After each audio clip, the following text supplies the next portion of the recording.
Imagine standing in the middle of a vast desert. As far as you can see, nothing but sand, no forests, very little rain, and almost no rivers. At first glance, it doesn't look like the kind of place that would become one of the richest countries in the world. But beneath that desert, hidden for millions of years, was one of the most valuable resources on Earth: oil. And discovering it changed Saudi Arabia forever.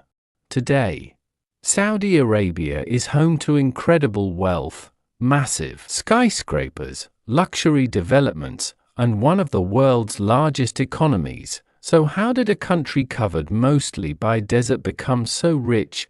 Was it simply because of oil, or is there more to the story? The answer might surprise you, because while oil made Saudi Arabia wealthy, it wasn't the only reason. Let's break it down in the simplest way possible. To understand why Saudi Arabia is so rich today, we first have to go back in time. Long before oil was discovered, Saudi Arabia was a very different place. There were no towering skyscrapers, no luxury hotels, no futuristic cities, and certainly no billions of dollars flowing into the country. Life was much simpler. People made a living by raising livestock, farming in areas where the land allowed it, or trading with nearby regions. Another important source of income came from pilgrims traveling to the holy cities of Mecca and Medina. For centuries, millions of Muslims have made the journey to these sacred places, bringing trade and economic activity to the region. But compared to today's Saudi Arabia, the country was relatively poor. In fact, no one could have imagined that this vast desert would one day become one of the wealthiest nations in the world. Then, everything changed, not because someone invented a new technology. Not because Saudi Arabia suddenly became a manufacturing powerhouse, but because of something that had been buried underground all along: oil. And once the world realized just how much oil Saudi Arabia had, history changed forever. So, why did oil make Saudi Arabia so rich? Think about it like this. Imagine you wake up tomorrow and discover that your backyard is filled with something the entire world desperately needs. Not just your neighbors, not just your country, the whole world. Now imagine that every day, millions of people are willing to pay you for it. That's basically what happened to Saudi Arabia. Countries needed more and more oil. Cars needed it, airplanes needed it, ships needed it, factories depended on it, power plants used it. Oil quickly became one of the most valuable resources on the planet. And Saudi Arabia had a lot of it, not just a little, some of the largest oil reserves in the world. As demand for oil grew, countries around the globe began buying Saudi oil. The more oil Saudi Arabia sold, the more money flowed into the country. And we're not talking about millions of dollars, we're talking about billions, year after year, decade after decade. But here's the part many people don't realize. Having oil doesn't automatically make a country rich.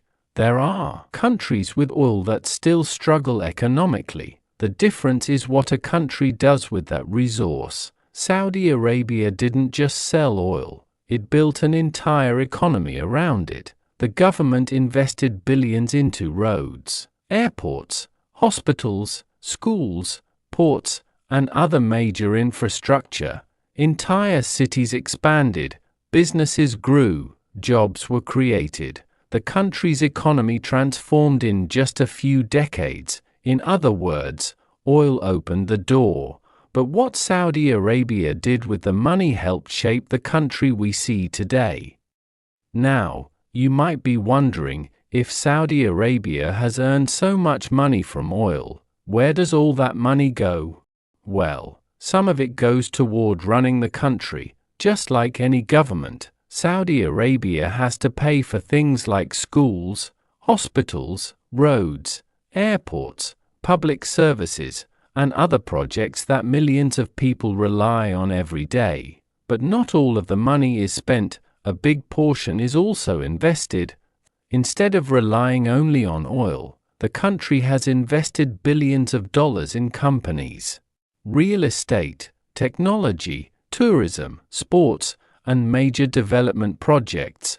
The idea is actually pretty simple. Oil won't last forever, and even if there's still plenty of oil underground, the world is slowly changing. More electric vehicles are being built, more countries are investing in renewable energy, technology continues to evolve, so Saudi Arabia is asking an important question: what will make us rich in the future? That's why you've probably heard about massive projects being built across the country, new cities, luxury resorts, tourism, entertainment, technology.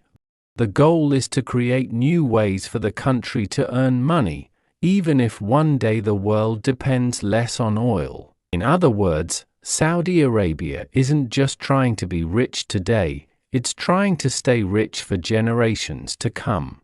There's another piece of the puzzle that often gets overlooked. Saudi Arabia's government works differently from many countries, especially compared to places like the United States.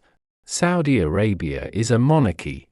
That means the country is led by a king, and leadership stays within the royal family, unlike many democracies, where new leaders are elected every few years. Saudi Arabia's leadership tends to plan with a much longer time horizon. Why does that matter? Think about building a business. If the owner changes every few years, each new owner might have a completely different vision. One wants to expand, another wants to cut costs, another wants to change direction entirely. Now imagine the same business with the same leadership guiding it for decades. Long-term projects become much easier to plan. That's one reason Saudi Arabia has been able to invest in massive projects that may take many years, even decades, to complete.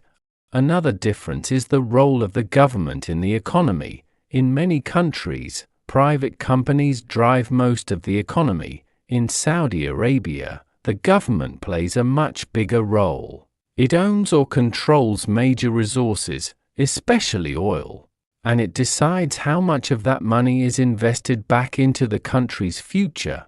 That gives the government enormous influence over how the nation's wealth is managed. Of course, no system is perfect. Every form of government has its own strengths and its own challenges.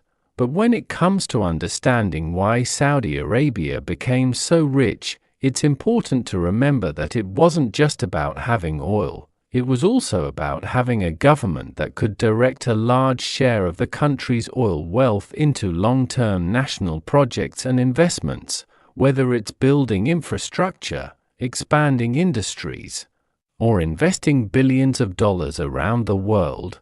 Those decisions have played a major role in shaping the Saudi Arabia we see today. So, why is Saudi Arabia so rich? At first, the answer seems simple: oil. But as we've seen, the real story is much bigger than that. Saudi Arabia was never guaranteed to become one of the wealthiest countries in the world. Yes, it was fortunate to have one of the largest oil reserves on Earth. But having valuable resources is only part of the story. The country used that wealth to build roads, airports, schools, hospitals, businesses, and entire cities. It also invested billions of dollars in industries beyond oil, preparing for a future where the world may rely less on fossil fuels. In other words, oil created the opportunity, but long-term planning, investment, and economic growth helped turn that opportunity into lasting wealth. And I think that's the biggest lesson from Saudi Arabia. Whether you're talking about a country, a business, or even your own personal finances, getting money is one thing, knowing what to do with it is something else entirely, because wealth isn't just about what you earn, it's about what you build. And that's why Saudi Arabia is one of the richest countries in the world. If you enjoyed this video, don't forget to subscribe to Richest in the World. Every week, we'll answer another big question about money, business, and the economy, and explain it in the simplest way possible.